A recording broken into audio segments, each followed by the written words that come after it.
All right. Let's get this show on the road. On behalf of Firstbeat Technologies, I'd like to welcome all of you to today's webinar, Using Training Load Data in Sports with High Anaerobic Energy Demands, with Dave Cencer, coming to you live simultaneously from the campus of Ferris State University and Firstbeat's headquarters in central Finland. My name is Benjamin Jensen, aka the voice of Firstbeat, and I'm the National Account Manager for Firstbeat Sports USA. I will be your host for today's event. For those of you who are unfamiliar with Firstbeat, we specialize in heartbeat analytics. We use heart rate and heart rate variability data to quantify training loads in a variety of ways and provide insight into recovery levels and training readiness. The Firstbeat Sports platform is currently used by roughly 800 sport teams.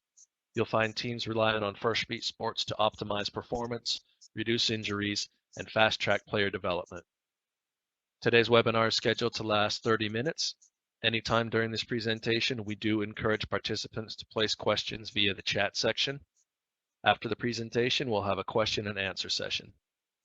If we don't have enough time to get to your question, it will be answered via email after the webinar. All right, moving on. Now I'm happy to introduce today's presenter, Dave Cencer, who is the Coordinator of Athletic Performance at Ferris State University. Cencer completed his 11th year as a member of the Bulldog coaching staff in 2016-17, coordinating all on ice and off ice strength training and conditioning for the Bulldogs. Along with his efforts working with the Bulldog hockey, Cencer also coordinates strength and conditioning for the Ferris State women's soccer program. He holds a master's degree in exercise science along with certifications from NSCA and USA Weightlifting. In addition to his experience at Ferris State, Cencer coached the 2009-2010 season with the Stanley Cup champion Chicago Blackhawks organization. Dave, it's great to have you with us here today. Thanks, Ben. Happy to be here. Excellent. I've already spoken too much, so I'm just going to flip the script over to you and let you take off. Very good. Very excited to be here, as I said. And one thing that's really, this is awesome for me just because Firstbeat's done an outstanding job over the years in terms of educating people, and I've really enjoyed these webinars, you know, being on the other side of it. And when I first started with the program, I know I learned a ton of stuff attending these webinars, so it's a real honor and very humbling for me to be on this side of the microphone for once here on my end. Really today I'm going to focus on a lot of the practical kind of things that you can get out of Firstbeat, especially, you know, from an anaerobic sport type setting. And it won't be heavily, you know, very scientific, you know, based. You know, I won't dwell a lot on the science, I should say, but we'll spend a lot of time just kind of going on over some practical uses and things we do here at Ferris State. Just a quick overview, and Ben did a good job kind of walking through my experience. I'm in my 12th year here at Ferris State, where I also spent 1 year in pro hockey, and we kind of started from scratch here at Ferris. I was the first strength coach of any kind back. I started as a volunteer. And then our head hockey coach, Bob Daniels, who's a great friend of mine, he really saw the value in this position, was able to get this position funded, and he's been awesome for us here at Ferris State. And over time, the success just within our hockey program, you know, we played in the Frozen Four in the national championship game in the NCAA in 2012, and having that happen, having some of the success we've had since then, has really been a springboard to kind of selling strength and conditioning as a whole here at Ferris State. And we're in the process of growing our department. I oversee athletic performance, as Ben mentioned, and work directly with the men's hockey team and the women's soccer program. It's a little bit of a different setting here at Ferris State in that we have men's ice hockey, which is a Division I sport, and then everything else we're Division II across the board. But we really have some great momentum right now. Our Division II men's basketball team just won the national championship Saturday. That was broadcast throughout the U.S. on CBS, so maybe some people caught that. But we're really you know, trying to capitalize on our momentum right now, and we're actually in the process of fundraising for an athletic performance facility that we're hoping to break ground on soon, which is about a 65-foot center you see pictured there. So it's come a long way from just being the first strength coach. We now have an additional full-time person in our athletic performance staff and a full-time intern as well. So we're working hard to grow it here at Ferris State. And I'm excited to be part of that.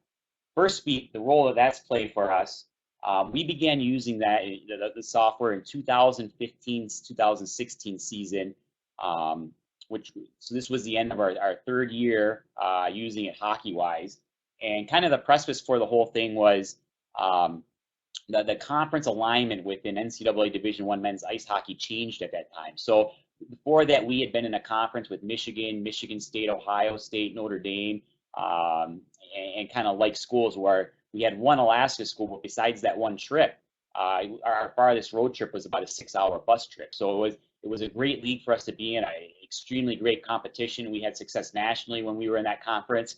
And then once the Big Ten, once Penn State joined Division I men's ice hockey and the Big Ten took off, the whole conference thing kind of shifted as it did in many other sports. You know, the dominoes fell, and we wound up in the Western Collegiate Hockey Association, and I'll talk a little bit more about that in a second.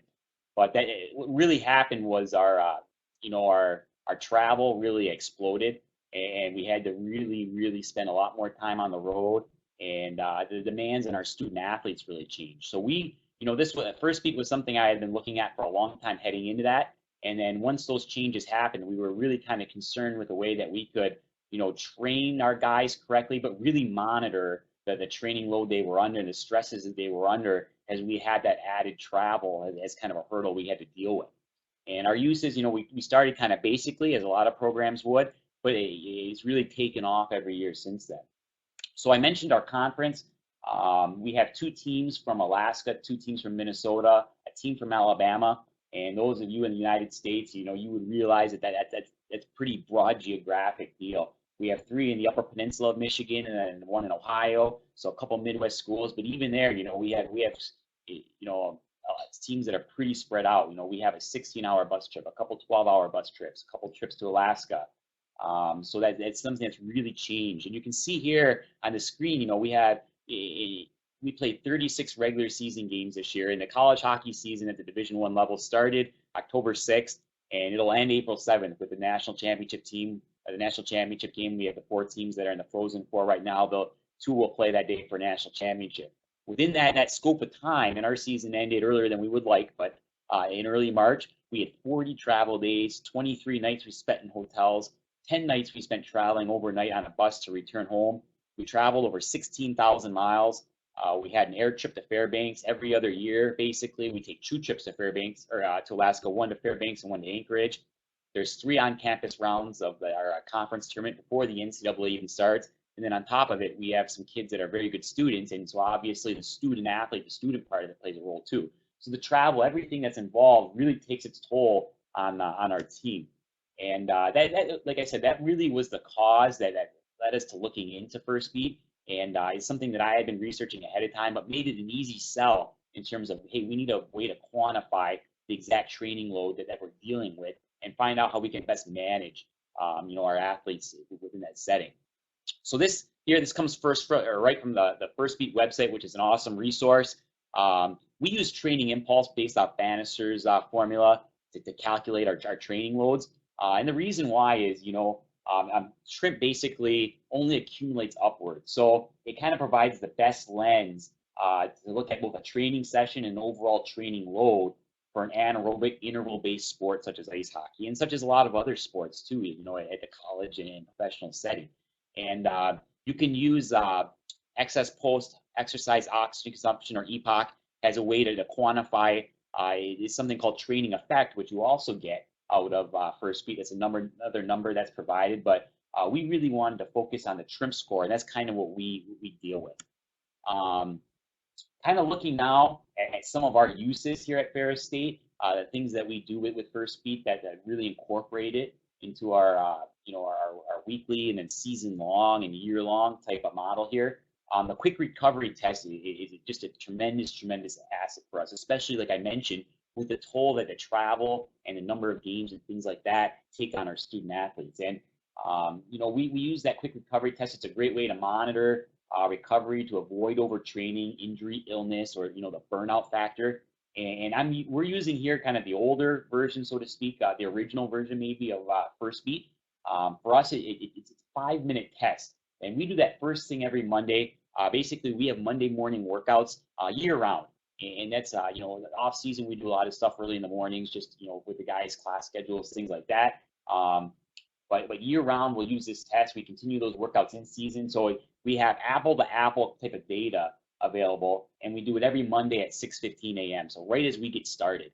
And I know there's some different programs, especially at the professional level, where they might have the ability to do that every day. Our actual practice times are right in the middle of the day, so we oftentimes have kids coming directly from class. It'll be a quick change, quick warm up, and then we're on the ice, and then they'll get off the ice, a shower, have a quick meal, and they're right back over to class. So we don't really have that availability to do it every day. So I like doing it the Monday morning model because, again, you're comparing apples to apples.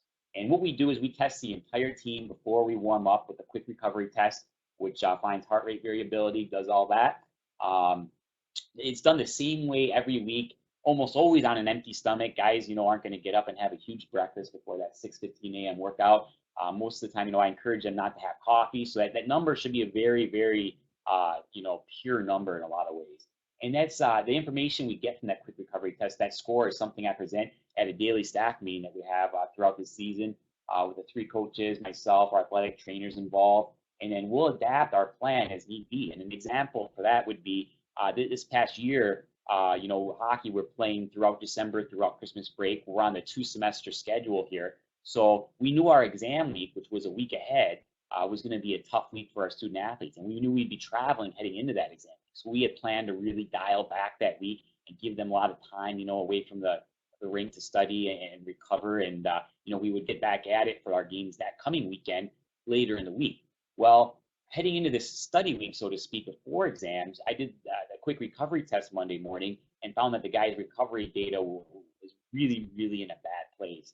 And after talking to a couple of our athletes, our captains, we found out, hey, that week there, it really was set up to be in that particular semester. Our guys had more tests, more papers due, and more projects due, and more study to do that week than they actually did exam week. So with that information in hand, we were able to basically cancel practice, give them some extra time off, and just kind of react to the situation where they were at. So that's just kind of a Reader's Digest version of one example where we would use it to the quick recovery test to make a quick change in our planning. A little bit more on the quick recovery test for us, it's a scale of 0 to 100%. And, it's going to vary significantly depending on each individual. So you might have within our group an individual that's very recovered, and an individual that's not very well recovered. And so you'll have a wide range of data a lot of times throughout the individual players. But you do get an overall team average as well. And that's a score that I'll present on to our staff at our daily meetings. For me, the greatest tool out of this quick recovery test is that it facilitates conversations with athletes. It allows me to really get into a conversation and say, hey, your score in particular was extremely low today. What's gives on that? And then from there, maybe it becomes a situation where the athlete's not sleeping well, and when I can get into use, using the bodyguard from Firstbeat with them, or really examining sleep data, things like that from there. So quick recovery test is something we use year round. I'm going to walk through now a little bit of the different things we do with Firstbeat throughout our annual calendar. So kind of looking at what our season looks like, our preseason takes place in August and September. Our in-season is basically once the coaching staff is allowed on the ice with the student athletes, which happens in September and goes through March or hopefully early April if you're lucky enough to continue on to the Frozen Four, playing the national semifinals, national championship. Our postseason is kind of April, maybe early May if you're fortunate enough again to make a good run. And our off season basically runs May through the end of July. Our preseason, this is where our training load kind of increases. So again, the coaching staff's allowed to get on the ice. Through the NCAA, through our rules there, we're allowed 8 hours a week over the course of 5 days. So that's really where the training load increases, where the demand on the ice increases. We're on the ice 5 days a week. 3 of those are with myself doing conditioning skates, or with the coaches doing skill session type things. We'll strength train 3 days per week. During this time, we had this is from this past fall, we had kind of a moderate quick recovery test average of about a 50, a little over 50. Our daily training load was about 82, and our weekly training load was a little over 400. So in the preseason, different things that we use Firstbeat for specifically, now that you know a little bit about what we're doing, with our athletes, is for our on-ice conditioning. And what we'll actually do is we'll use a monitor with the Surface Pro that we have Firstbeat loaded onto to see exactly where all the athletes are at in terms of their heart rate for the entire and so you can see all their data for the entire session. So when we're on the ice, for example, if I'm running a conditioning skate, you can actually live in person, gather the athletes around the monitor. They can see where they're at, and I can have them recover to a very specific number, whether I want it to be 60% or 70% or 58 or whatever I might want to manipulate that energy system for in that training session to get out what we want to get out of it. You can use Firstbeat to really dial in that recovery and make sure it's perfect for every athlete, rather than just say, hey, a 2-minute recovery, a 3-minute recovery. We'll really get at manipulating that energy, that recovery for each individual athlete. We'll use it for off-ice conditioning too, in the exact same way with our conditioning, whether it's interval-based running, things like that, shuttle runs. We'll do it again. We'll have athletes recover to a certain percentage, whatever I'm looking to manipulate at that time in terms of energy systems. And the athletes will gather around. We actually had that just this morning in our training. And as soon as that individual's ready to go, he'll take off when he's ready, based on that individual's needs, rather than just the whole team kind of having a blanket time in between intervals. Again, one tool that we've gotten into that's really maybe been one of the biggest assets for us is the player email capability. And you see on the right hand of the screen right now a copy of the fitness report that we actually have set up to send out to all of our athletes immediately following a session. So when I close down a session in Firstbeat, what happens is it saves this report for every athlete, and it disperses that by email as long as I'm connected to Wi-Fi to each athlete. So a lot of times before they're even off the ice, that data is there, it's on their phone, they look, they check it right away, and as a result, our athletes have really, really grown accustomed to seeing that data, and they've really become in tune with their bodies and with the science behind it. That facilitates them asking questions. It facilitates them comparing efforts. How was I yesterday compared to today? Things like that. And one of the greatest tools for us is it gives you an exact number for your the calories that you've burned. So it shows you on the bottom. You can see here in this particular workout, this athlete from September on ice session burned 660 kcals and had 399 of those carbohydrates. It shows you the fats that you burn. And in terms of recovery and replenishing and getting the nutrition you need in your system, that's something that's really, really been very valuable. And I'll talk a little bit more about that here later on. In season, this is where Firstbeat's really worth every penny for us. Again, with the large amount of travel and the demands on our athletes, we really take advantage of the different capabilities Firstbeat has for us. So we do that quick recovery test Monday morning, which has become very valuable, which is something we base a lot of decisions on in terms of practice and building things for that week. As a staff and my coaching staff, I'm very fortunate to have a group that really buys into this and is on board and does a great job. And they're into the data. They want this. They want to use this, and it does come into play when we're planning a practice or planning a week of practices and those kinds of things. So there's great variations in that quick recovery test. If you're just getting back from a trip to Alaska, or you traveled, you played a lot of tough games on the weekend, guys. It could be any number of variables. Guys aren't sleeping, whatever it might be. A lot of stress. Maybe they're fighting with their girlfriend, breaking up with her. Anything that could be happening. That number is going to be affected. But it shows us what's going on with them. And it's just a great tool. So in season, we practice Monday through Thursday. We strength train Monday and Wednesday mornings. We'll have a pregame skate on Friday, a Friday game, and a Saturday game. So there's a possibility on it. On a typical week, it's very possible you might be on the ice 7 times, and then plus 2 workouts and possible travel. So you can see where monitoring your athletes and monitoring that training load can become very valuable within that kind of setting. Some data in season, just so you can kind of get a look at the different things that we're dealing with here. Our quick recovery test in season this year the average was about a 47.5, which would be considered a moderate recovery. Our average practice was about a 75. Our average game about a 199 in terms of the trim. Friday games generally tend to be higher. They tend to be, our average on a Friday night game. And in college hockey, I should qualify that for you real quickly. You play Friday, Saturday most often. So you have the Friday game and then a Saturday game against the same opponent. And what happens is, and this is something in talking to other strength coaches that, sports performance people that have utilized these kind of capabilities, that tends to be kind of common. The Friday games tend to have a higher trim value in that they're harder on the athletes. The Saturday games, for whatever reason, they tend to be a little lower. Maybe it's that coaches, spend a little more time managing ice time, knowing that guys might be a little more tired. Maybe just the level of hockey comes down just a small bit, whatever it might be. That second night seems to be a little bit easier.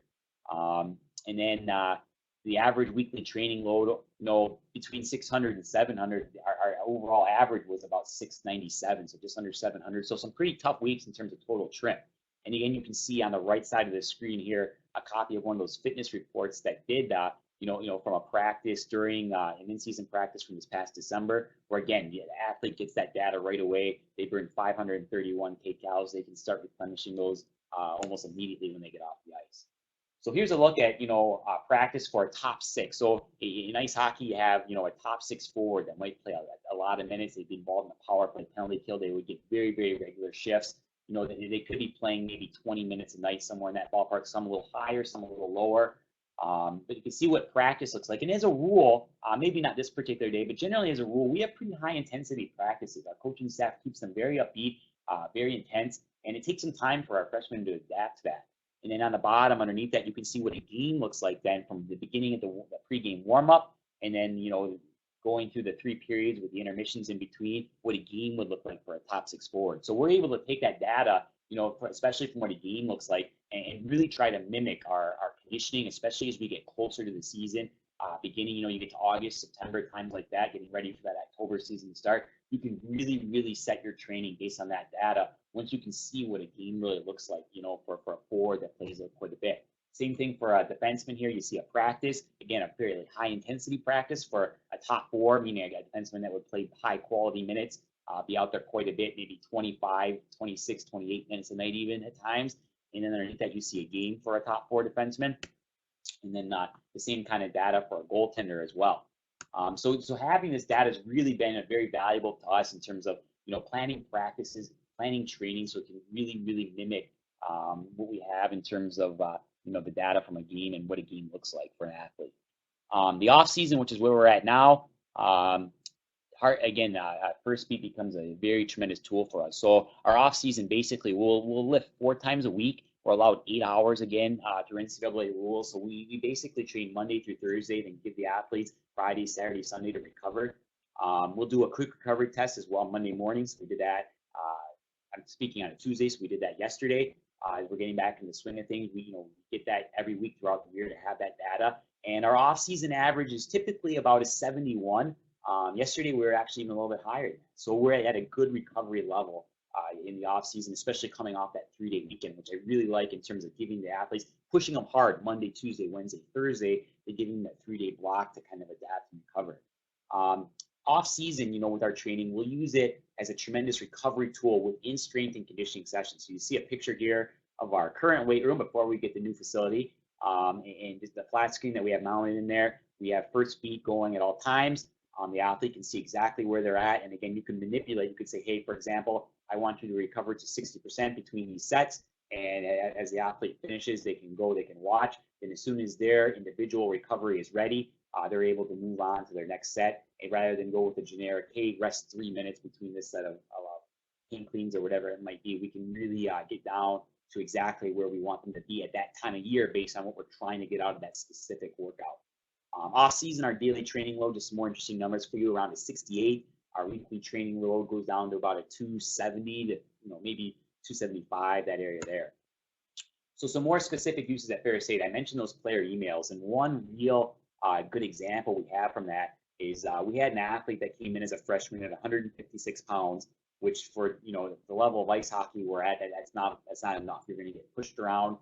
It's going to be hard to be a valuable player at that level, at this level, coming in at 156 pounds. That was in August 2015. Well, using those emails and really dialing in from an athletic performance perspective, a sports nutrition program for that athlete, they were able to play at 180 pounds.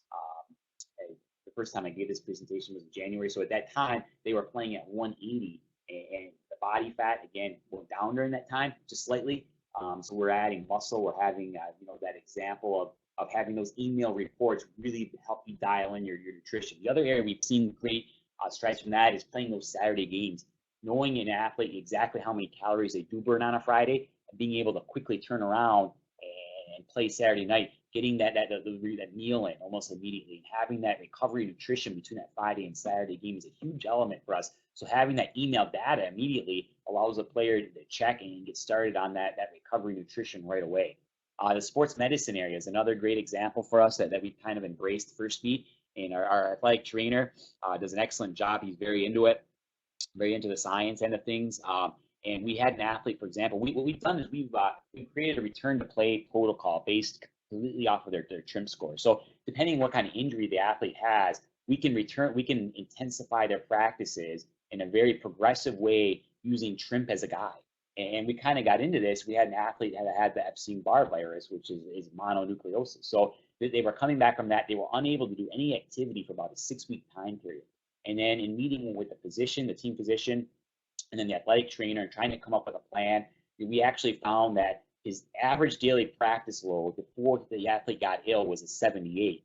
So we devised a return to play protocol based on that 78, saying, okay, if he had an average day for him was a 78 in practice when he was healthy, let's gradually build him up to that 78. So we actually started at 20% of that, which turned out to be a trim of about 16. So we allowed him out to practice until he hit that 16 number. And then as soon as 16 came up as a trim score in his live monitoring, we pulled him from the ice. The next day, once he came in, tested healthy again, was allowed, to get back on the ice, and the athletic trainer and the doctor felt good about it. We agreed we would progress him 5% every day for 2 weeks. And then after that, he was allowed to rejoin everything and become, back fully in practices, and was able to compete back in games. But what that really allowed us to do, especially with an athlete coming back from an illness, such as mono, that can take such a toll on you, is it really allowed us to gradually get him back. We avoided any injuries, any sudden, things that might happen from going from 0 to 100, so to speak, out there. And we really just kept his body slowly progressing back, and we had great success with that protocol. Some more specific uses here at Fair State. I send out daily coaching reports to monitor our training load. Those go out before our morning meetings. I'll send that out to our coaching staff, and then give us a discussion point to kind of see where we're at. We know now, after 3 years of using the software, what a good Friday night game, where we need to be playing well in terms of our trim for the week, our trim for the day, things like that. So we can kind of manipulate practice plans based on that. We've quantified different drills by trim score, so we know exactly when building a practice how hard each drill is, and we've broken it down as far as a forwards, defenseman. Just looking at each group. So maybe one drill is a little easier on the forwards. We pick one that's a little tougher on the forwards and easier on the defenseman the next time up. And then even just little things like in college hockey, you ice the puck. You're not allowed to change your players. In terms of the live time, you can actually see the players that could be in the red, so to speak, and have that high heart rate. And we might know you only get one timeout per night, so maybe when you have to use your timeout and to switch those players. So a lot of in-season uses for us. We're looking at taking it one step further right now too. I'm using a performance manager through a different thing, not to talk about too much about other companies, but just basically trying to find a way. And I believe this is something that Firstbeat has with their newer software that they're working on here. So, but I've really done a lot this past season to calculate chronic training load and acute training load to really come up with a training stress balance score. To kind of see, again, where are we when we're at our best? Where's our training stress balance? Is it a positive? Is it a negative? When we really need to be at our best to allow us to peak at that time. So again, going off those trip numbers, I'm kind of plotting that. And it's about a year-long experiment that we're working on right now to kind of see, what we can do using that anaerobic data through trim score to really quantify for us.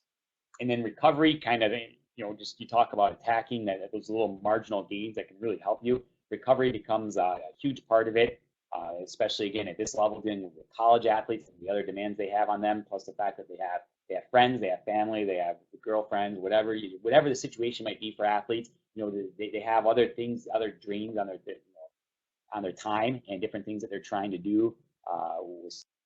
Study just might be hobbies, video games, whatever. So we spend a lot of time educating our athletes about sleep. The bodyguard has really become a great tool. I only have access to one of those units, so what I'll do at times is use it for the special needs situations. Again, those individual conversations that come up based on something, data I might get from that quick meet to pull an athlete aside and say, hey, let's try the bodyguard for a week.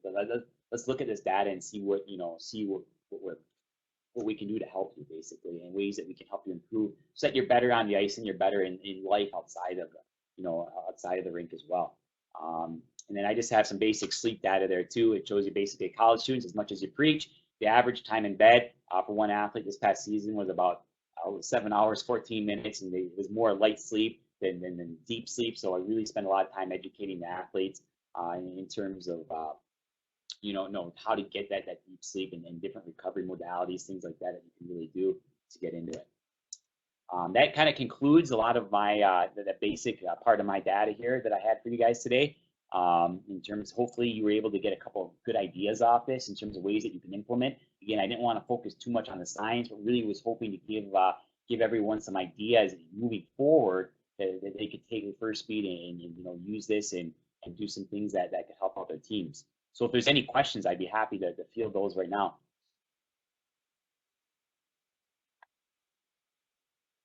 Okay, excellent. Thank you, Dave. Good stuff. Thank you for the presentation. Let's go ahead and move ahead to the questions that we have received. If there are any other questions coming in, please feel free to put them down there in the chat section. So the first question, and you actually covered this in your presentation, but I think it's good enough to revisit. You do have a very unique situation at Ferris State with hockey D1, all other sports D2. Is there any difference in the way you approach training the athletes from the different division sports?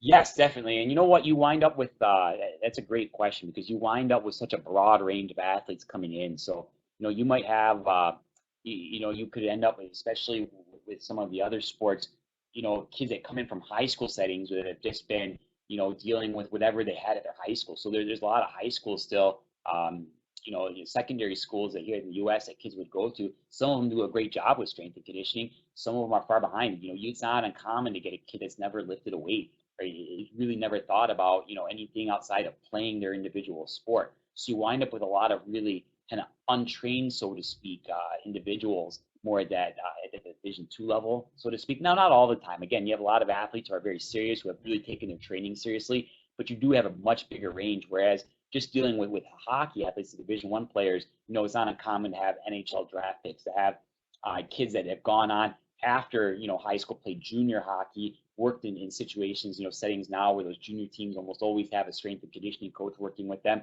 So they come in the door a little more, a little more with higher training age, so to speak. They've been training for a longer time probably than a lot of the maybe Division II athletes have. But again, it's just more than anything, you just see a broad range. And then that's where, again, monitoring them can really play big dividends, just because you have those athletes. You really want to do whatever you can to avoid injury, and you don't want to push too much too quickly on an athlete that hasn't been trained like that before. So having that capability to monitor and really see where those athletes that are dealing with those things, experiencing those stimuluses for the first time, where they're at and how you can manipulate those, I think is a very valuable thing.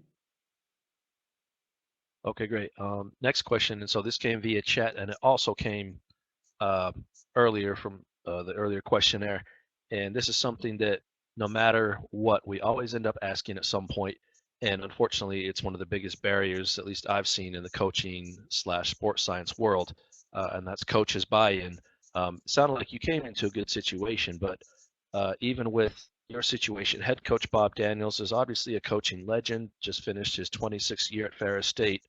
So after he had coached for 23 years in his system, how did you get him to buy into the Firstbeat system once you brought that in? Sure.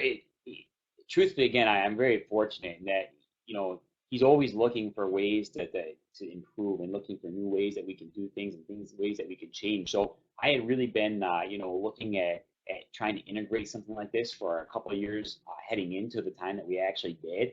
But when that conference situation changed, when we really noticed that the demand after being in that conference for 1 year, and we were fortunate enough to win the championship that year and make a good NCAA tournament run, but we knew, hey, this landscape is totally different. We got to find a way. We have to be ahead of the curve a little bit, so to speak, and find a way to really monitor our athletes and see where they're at.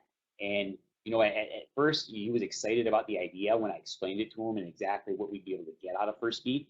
But over time, it was just kind of being able to show the different uses. I think maybe going in, he was excited about having 1 or 2 scores that might be good. but then explain that, hey, the players are getting these emails. We're actually, you have a concrete example of athletes that are putting on muscle because of this. They know exactly what they need to put in their system based on those nutrition reports. You have, that email after the sessions. You have, just those daily reports that that would send via email that would have the different data on it. You start to get used to having that every day, and that buy-in comes pretty quickly when they start to see the different variety of uses. When you're out there in practice and you can actually see everyone's heart rate right in front of you, and you can see where they're at and see the trim scores accumulating, and you know that, hey, we need to, we might need a 3-minute break right now. Or, hey, we could go ahead and turn it up right now a notch. Like when you have those things just available and you get used to them, that buy-in comes pretty quickly. So I think the more that he saw that we could get out of this, and the more he saw the success of the things that we were doing, I think the buy-in really was not an issue at all. But again, I'm fortunate to have a good staff that's very open-minded and always looking for ways to kind of improve. Okay, excellent. And the final question, and this comes directly from the presentation, reads, I really like your return to play protocol since it's based off of data. Before you had the system, how did you handle return to play protocol? And kind of on that same line, have you seen a difference or improvement after implementing the system on your return to play protocol? Sure, and so before, quite honestly, it was kind of an old-fashioned type of, this is what we've always done in quotes kind of thing. So if we had an athlete that was coming back from a specific injury, it was, hey, like let's just, a couple days of just out by themselves, tooling around, a couple days of this, then a couple days of that, and it was just kind of, hey, this is what we've always done. This is how we'll continue to do it. And I think we really have seen. Again, that was something that we really just implemented this past year, and I thought it worked fantastically, and I think our coaching staff would agree. And the one thing about that is that it really eliminated that secondary injury. And what I mean by that is a lot of times you have an athlete that spends a lot of time rehabbing from something major, whether it's an illness, like mono, where they're out an extended period of time, or a knee surgery, for example. They come back, that knee is strong, they're good. We condition them back, and then sure enough, they would get out there, and then a week into things, they would wind up with a groin injury or something like that because maybe they pushed too hard, or a shoulder injury from a collision on the ice. And that really, it could just be a little bit of luck, or knock on wood, hopefully it's not, but that really eliminated those secondary injuries in terms of the setbacks that athletes had coming back. Once we were able to really set a level and watch them just kind of proceed, and we stuck to that plan. We never jumped ahead too much. We never, we just stuck to our plan in terms of that 5%, gradual increase kind of thing. We had athletes come back without experiencing any other setbacks along the way. And once they came back, they were game ready. Like we didn't have to, they had progressed slowly enough that they came back fresh. They came back with some jump in their legs. They came back ready to contribute to the team, rather than maybe coming back too early, nicked up in another way because they had a little setback on the way, or coming back, and being more tired because they basically went from 0 to 100, so to speak, too quickly. So I think that they were ready to contribute more quickly, and then they were ready to avoid those other setbacks along the way. All right, thank you, Dave. We do appreciate all the questions. Unfortunately, we are out of time for this session.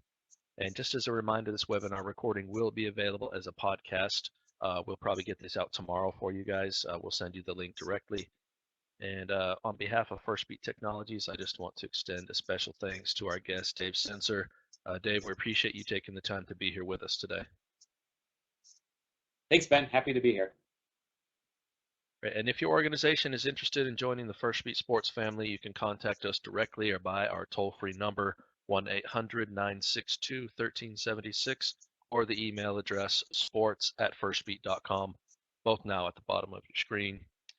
As always, a big thank you to our participants, and we look forward to seeing you at the next webinar.